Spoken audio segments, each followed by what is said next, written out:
Hello, everyone. Good afternoon. Welcome to My Spiritual Money RX. This is your host, Vivian S. de Guzman, and I want to thank you today for tuning in our show because, as we know, that you are here because as a woman, you are a leader, you are here to make money, and sometimes we have different ways of getting there, right? Getting to that flow. And so I have actually invited a very, very special guest today. She is a neurophysiologist scientist. And actually, she has a lot of credentials. Her name is Kayla Osterhoff. So let me see.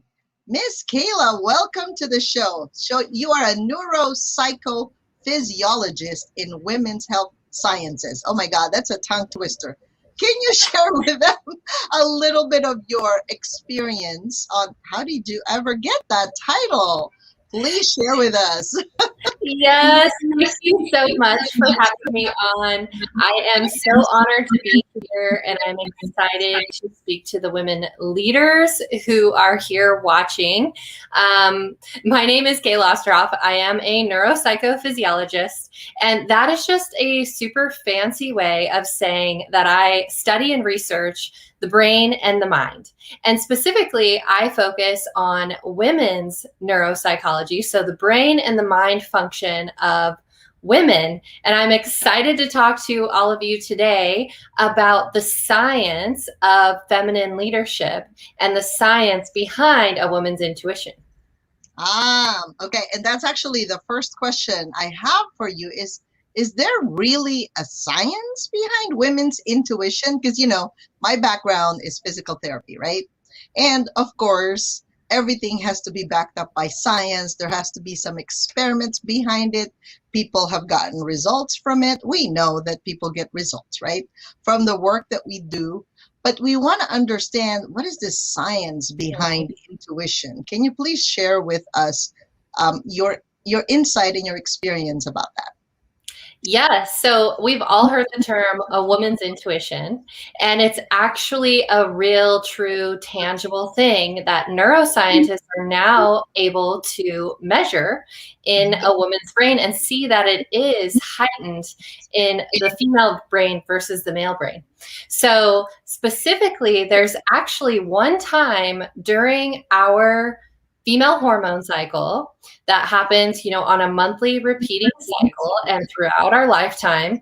We have one time during that cycle, during the menstruation phase, which we'll get into a little bit later, but during this time of our female hormone cycle, when our estrogen and progesterone are at their lowest levels, what happens is our metabolic function decreases.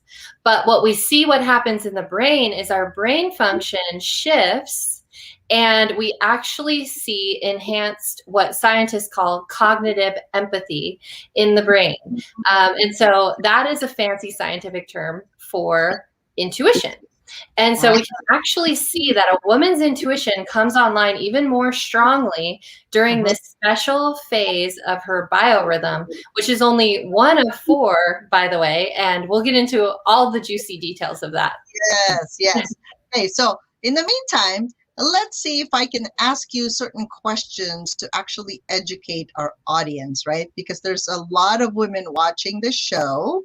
And so we want to ask you, what makes us women great leaders? Because, traditionally and historically, we've seen a lot of men, right, throughout our lives. But you're saying now, because I know in history, long time ago, women, think about this, right? We bear children, we run a household. That's a business by itself. Yeah. You think about that, right? But what makes us women great leaders? Can you enlighten us on that, please? Yeah, so there are a couple scientific reasons why women make great leaders and why I would say women are born for leadership specifically. So one is a psychological reason. So if we look at the roles of women through history, just as you were mentioning, women have taken on a caretaker role in society, whether they run the household or they run their community or they run the family unit. They have always taken on this caretaker nurturing role. So what has happened is passed down epigenetically through the generations of women through history. We have been programmed subconsciously to be caretakers. And what I mean by caretaker is not necessarily that we're always taking care of others, but what I mean is that we always have the collective in mind. So we are always thinking for the collective and about the collective. So even if you think of the way that you and I make decisions, or any of the women watching, we always carefully consider how everything that we do is going to impact the people around us, is going to impact our family, is going to impact our community. That is always running in the background because it is psychologically programmed in the female psyche to always be considering others. And so a woman technically is incapable of making a purely selfish decision because that's not the way her subconscious mind works. She's always going to be considering the greater impact of every decision that she makes, which in some cases, this can be a limitation because this can actually make us not ask for what we want or what we need because we may fear that it could have a negative impact on others. But in fact, if we become aware of this, we can lean into it and use that as our superpower to make better decisions for the collective, to make better decisions for our businesses, our communities, our families, our bottom line, whatever it is. So we can actually use that as a benefit to be better leaders. And the second reason is a neurochemistry related reason.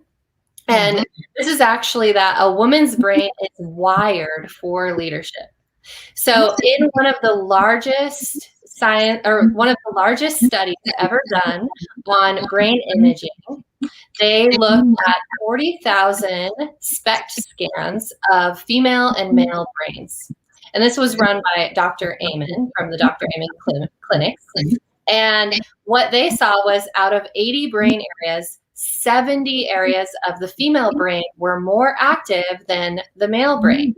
And they were specifically looking at areas that were involved in decision-making and emotional intelligence, where women had more and superior activity, and actually showing the scientific evidence that women are wired for leadership and that we're built for leadership.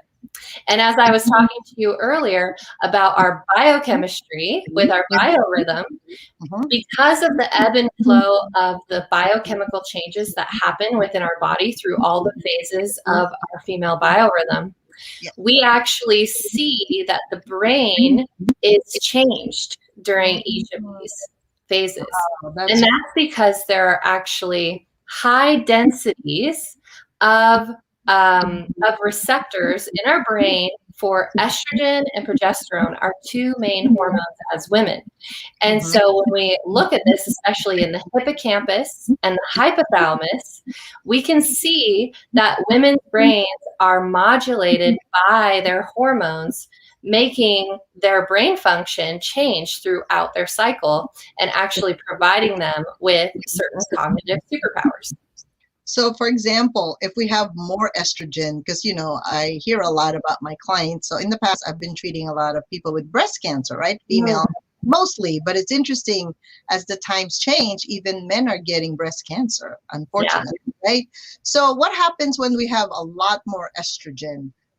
How does that affect us physically or even emotionally versus when we have more progesterone, or when we don't have any of those hormones when we get older? Can you share with us a little bit of your knowledge on that? Yes, absolutely. And the good news is that no matter where we are on our life cycle, as women, we always have higher levels than men of estrogen and progesterone. And these two hormones are what rule our physiology and our function, our mood, our energy levels, everything as a woman throughout our lifetime. So Yeah. And so estrogen specifically has a great impact on our metabolic function. Okay. So the more estrogen that you have, the higher metabolic function that you typically have, and the more energy that you have. And so I know we'll go through all the phases of the biorhythm a little bit later, but I'll talk about how these two hormones ebb and flow through all the phases and impact our physiology and our brain function. But in general, when we look at the progesterone levels of a woman, it has a little bit of a different impact than the estrogen. And this is actually an impact on the brain. It actually activates something called brain-derived neurotrophic factor and neuronal growth factor, which are involved with neurogenesis. And so during the phases of our hormone cycle where we have higher levels of progesterone, our brain's ability to learn and grow is heightened. But we actually have a little bit less energy because that is the role of the estrogen. Oh, interesting. So is that what makes women hysterical? Like, is it, you know how sometimes they're like, oh my God, it's the full moon or something's going on, but get away from that lady, right? Is that when you have a heightened estrogen or a heightened progesterone? When does that occur? Actually, it's so funny. So just to back up a second, what makes women so hysterical is actually the focus of all investigative research on women in a clinical sense up till now. So women are actually left out of clinical research because we are so complex and we are ever changing. Our hormones ebb and flow, making us 4 different people throughout the month. So when this happens, it's very hard to actually research us because we're constantly changing. It's very difficult to research somebody who's changing all the time, right? Yes. And so if you look back in history, all of our clinical research done on women is really focused on answering this question, which is ridiculous because this isn't the only thing that women are known for, and this is actually something that is a result of dysfunction, is a result of being out of balance with our biorhythm. So what makes women so hysterical is actually an imbalance of hormones. It's being out of balance with our biorhythm. And typically what causes this is having a lifestyle that is not in balance and aligned with our biorhythm and our biological needs that change consistently throughout the month. A lot of times what we see is that women will actually have the same routine day in and day out like their male counterparts. Right. Yeah. And when we look at women in leadership specifically, and we look at like the corporate infrastructure and business infrastructure, it's all designed around a man's biorhythm, which actually repeats every 24 hours. Yes. So because a woman's biorhythm is so different than that, it doesn't repeat on a 24-hour system.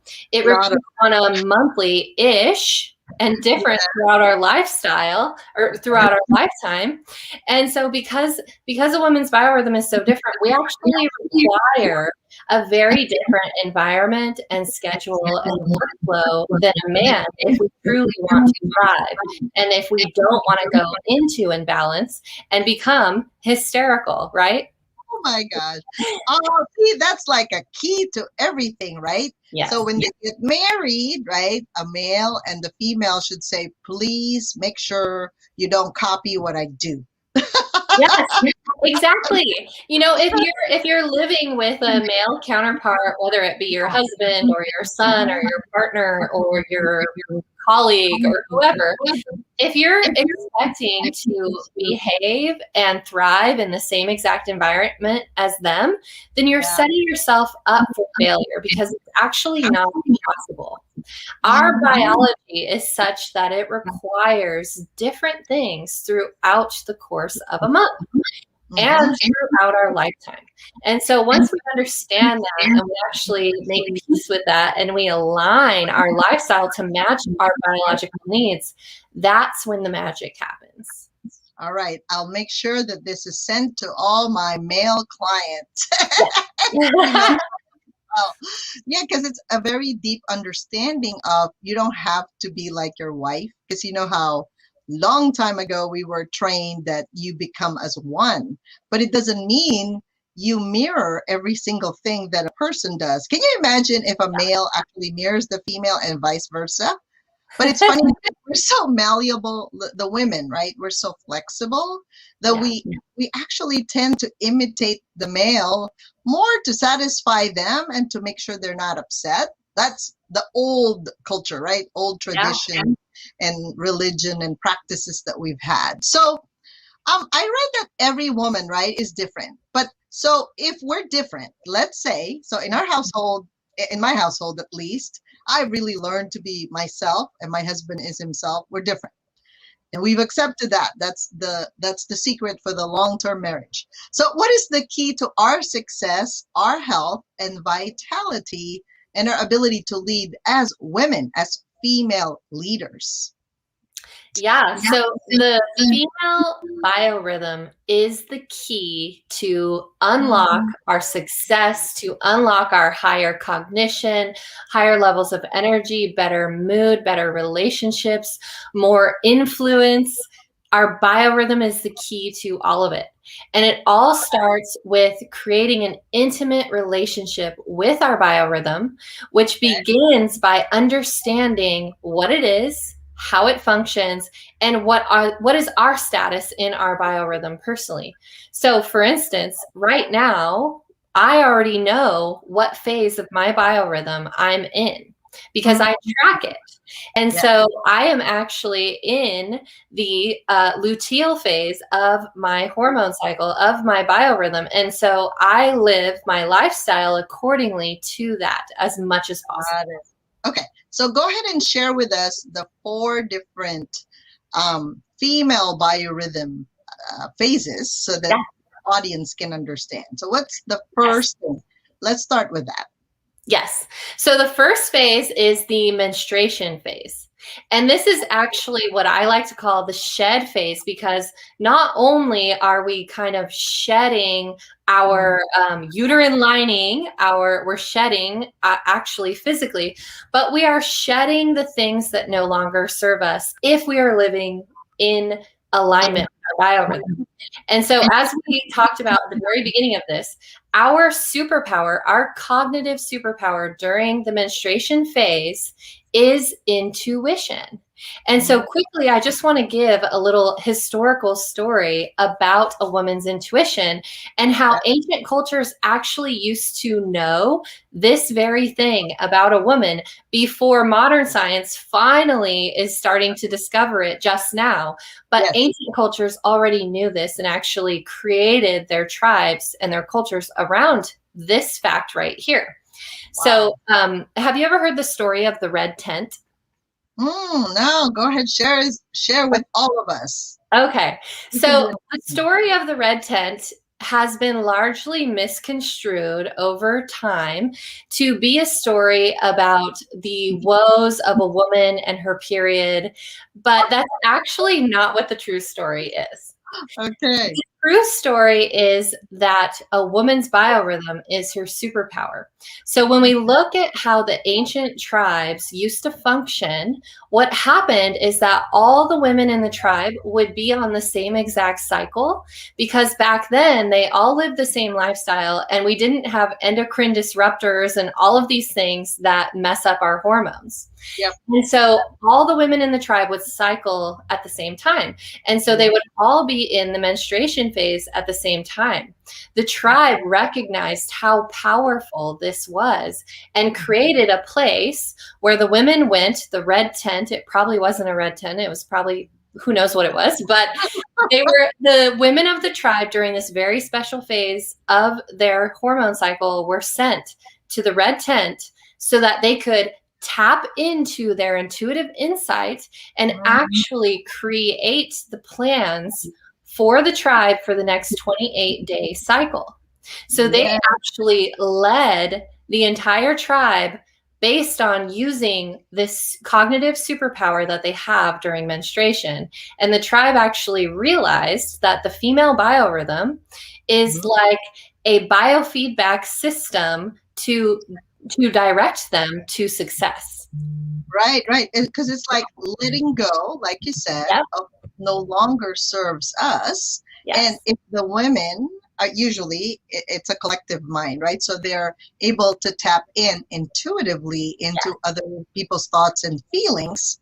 Well, definitely they'll be able to plan ahead. So now that makes sense, because when I experience heightened intuition, you know how you literally, I can plan for the whole 3 months ahead or 6 months ahead, or sometimes years ahead, you get these downloads, right? So you're saying that that's usually during menstruation phase. So is it like a few days before that day happens, or it is actually the day that you're having the menstruation, or the days of the menstruation?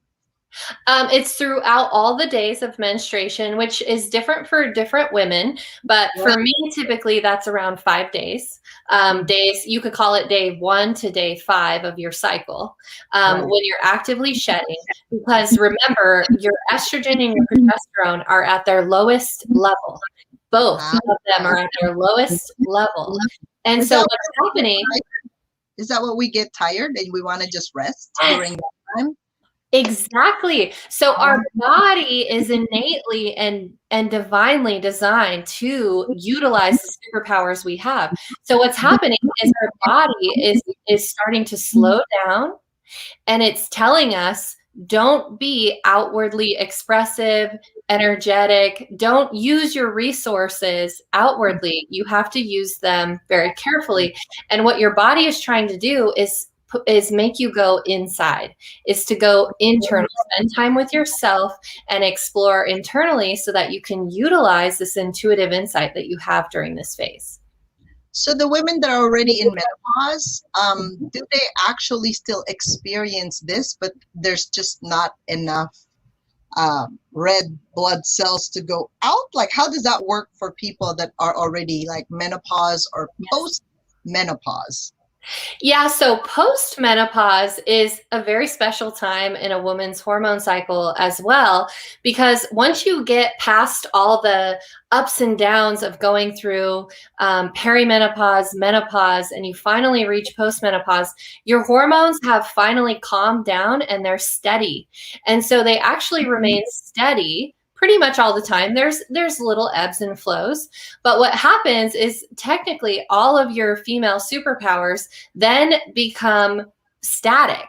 And so instead of when you're actively cycling and each superpower is kind of coming online and going away, coming online, going away, right, during each phase, when you get into post-menopause, where your hormones have stabilized, you have access to all of the superpowers at the same time, but not quite as strongly as you do when it is just coming on, just that superpower in each phase.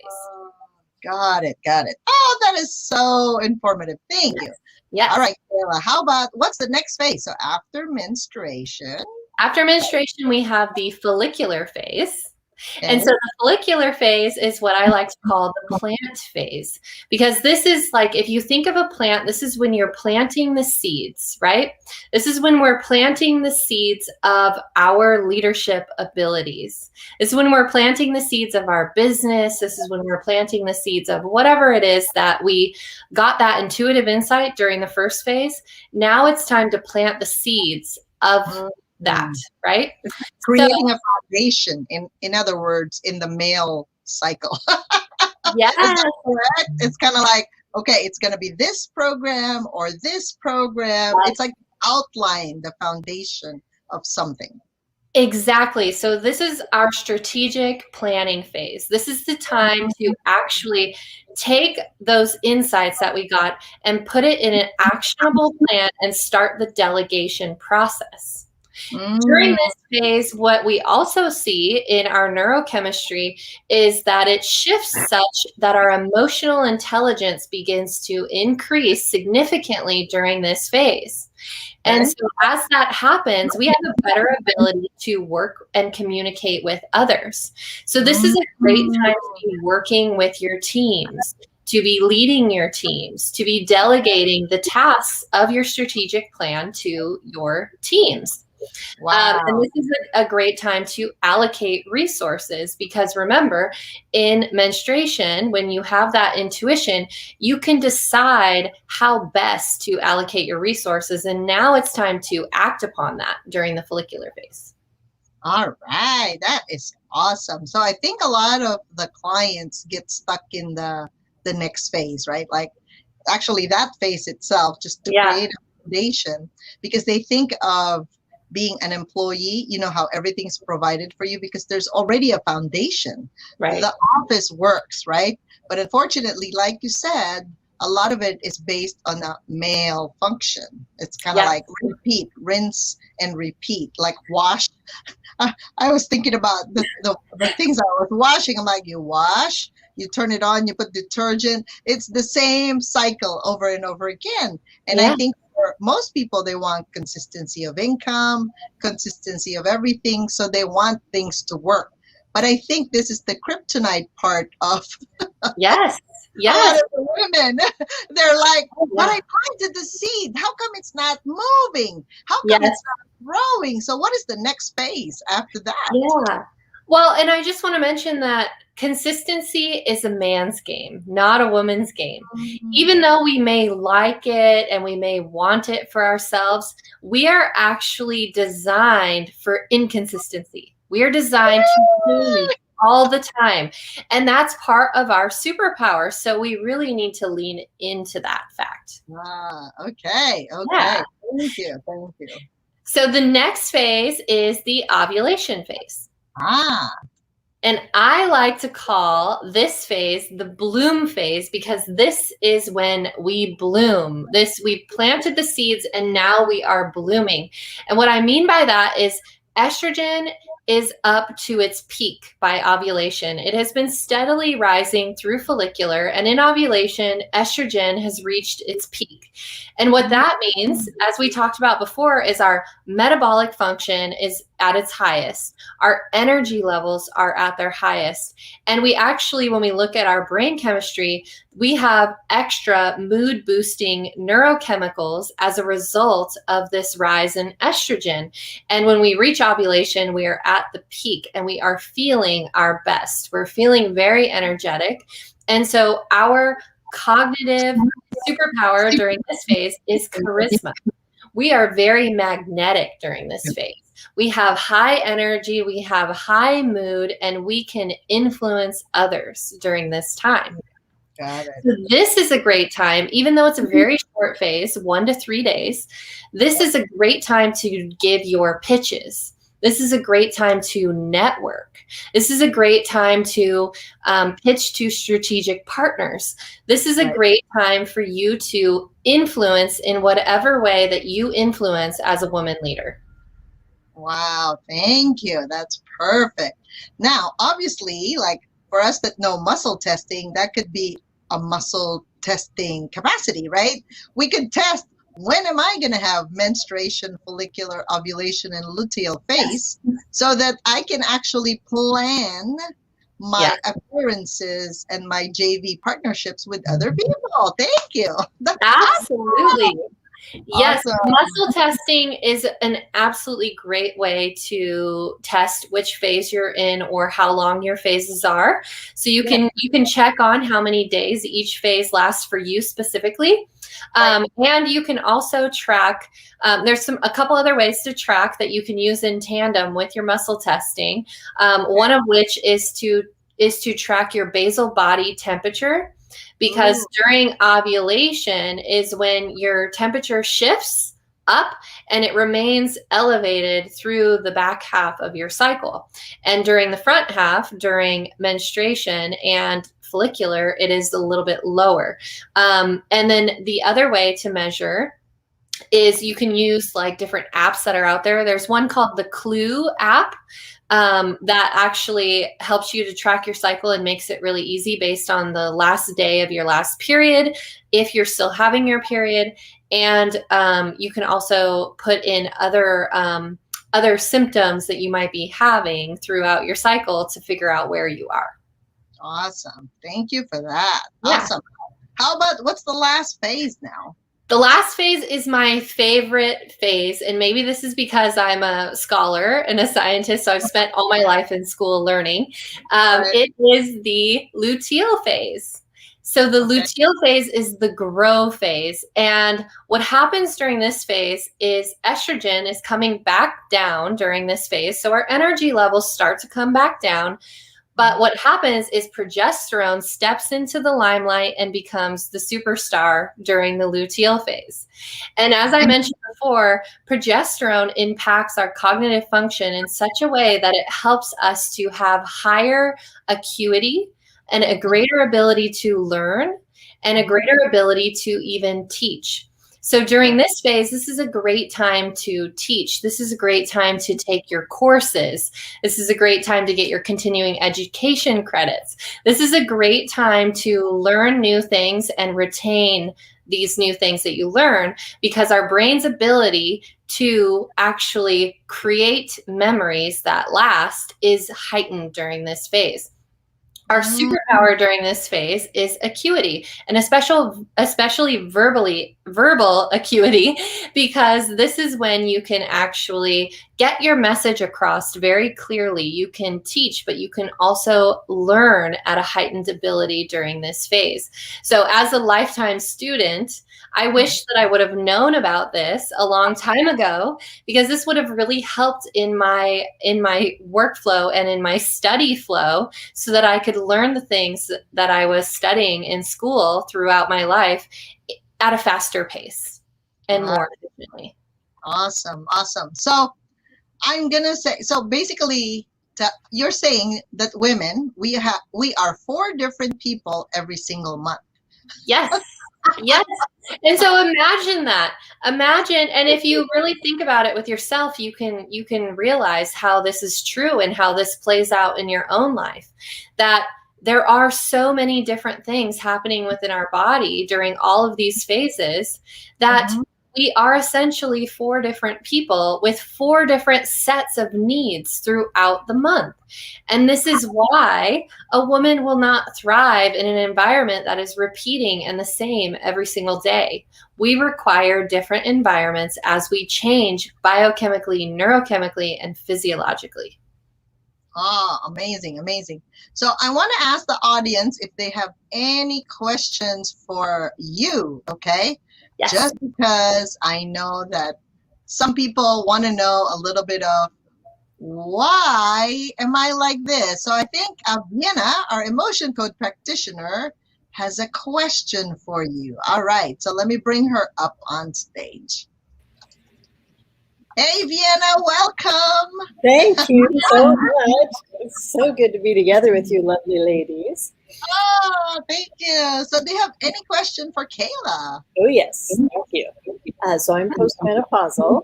And so one of my questions is, what do I need to pay attention to hormone-wise? I've just I'm not really having issues that I know of. There may be times that I'm kind of low energy or something, but what kind of questions do I need to ask my doctor to make sure I've got the right doctor? How would I find someone to guide me naturally and not suggest something that's going to be harmful for me? Absolutely. I love this question, and it's such an important question, not only postmenopausally, but my answer is for all women, wherever you are in your hormone cycle. Unfortunately, because of the lifestyles that we lead, because we have all these endocrine disruptors in our environment, different chemicals and even different foods that disrupt our hormones and special diets that we follow that actually harm our hormones, we all have some level of hormonal dysfunction at some point in our lives. And what you were mentioning about having brain fog or lower energy, those are all good signs that your body talking to you and telling you that there is some level of dysfunction. There's some level of imbalance is what I mean by dysfunction. And so the best thing to do is, if you have a regular doctor, or even if you're seeing a functional medicine doctor, you can ask them to test your hormone levels. But it's very important that you understand, that you tell them and that they ask what phase of your cycle you are in, if you are still cycling actively, to know where your hormone levels should be, because again, they change throughout the month. Now, postmenopausally, they should be pretty steady, but you should still have pretty significant levels of estrogen and progesterone. And when you go into postmenopause, the key player, the superstar, is going to be progesterone over estrogen, because you're going to have higher levels of it. So creating enough progesterone is really, really important to thrive in your years of postmenopause. And so having your doctor measure where your estrogen and your progesterone levels are, seeing if they are at the appropriate level, and if not, they can give you suggestions on how you can naturally bring those up, some of which will be eliminating these endocrine disruptors from your environment, from your food. Some of them will also be changing your diet so that you can get the cofactors needed to create these hormones. So for instance, getting really high quality, healthy fats is imperative for women, but also getting a certain level of carbohydrate is also imperative for healthy hormone function.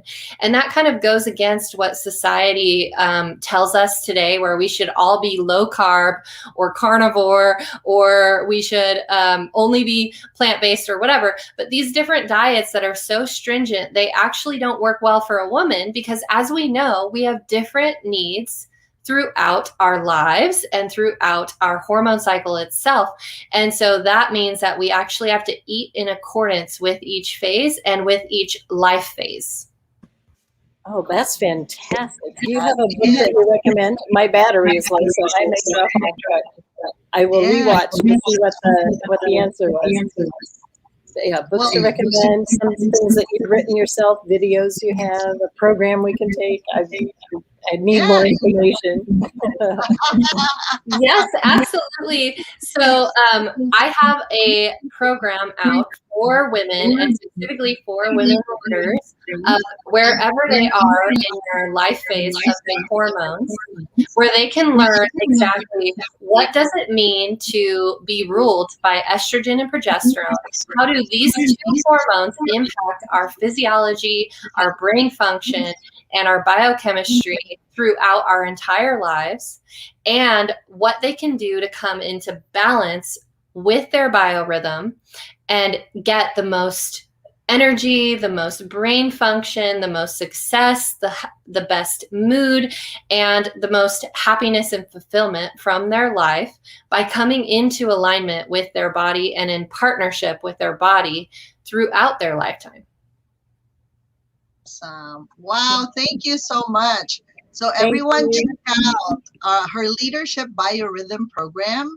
And if we're going to send this out by email, because I think for those of you who missed the show, you missed a lot, because this is about you as a woman. This is about how to take care of you so that your moods are not going erratic up and down the yin yang, like you're in a playground or like a kid always tantruming, because I'm sure our partners, if you have any, right, I think they appreciate it so much better when they can understand you as well. Yes. Right? Life is better for everyone. Life is better for everyone when we are in balance with our own body and our own biorhythm.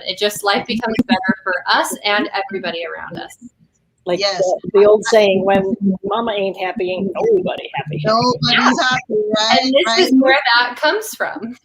Yeah, exactly. So thank you, Kayla. Oh my gosh, this has Thank been you so a much. phenomenal experience. Thank you, Vienna, for popping in your busy schedule here, and thank you so much. Wow. So again, herbiorhythm.com, and then there's a long number there. So we're gonna put this on the email. We're gonna send it out either tonight or tomorrow, and then there's another chance to actually take advantage of this. Is there a deadline for the program, Kayla? So right now we are in a special enrollment period. The course is normally $2,297 for an entire year of enrollment, but right now we have enrollment at $997 for the entire year, and that's only until July 23rd. So make sure that you snag that special price before it goes back up to the regular price. Oh my gosh. Thank you so much. So we're going to email that link to all of you. Like I said, watch out in the email. If you are not part of our list, you can go to Facebook group, Wealthy Money Mindset, and you can get all the goodies. We're actually decluttering right now the whole 2 weeks, right? Because we want to give space for our new self, our new you to come out. So we're doing a free contest of decluttering, and we're guiding them as they're doing this. So might as well put in the correct programs that your body will thank you for and your whole family will thank you for. So thank you, Kayla, for such a wonderful experience, and I will see you soon again. Take care. Thank you so much. Okay.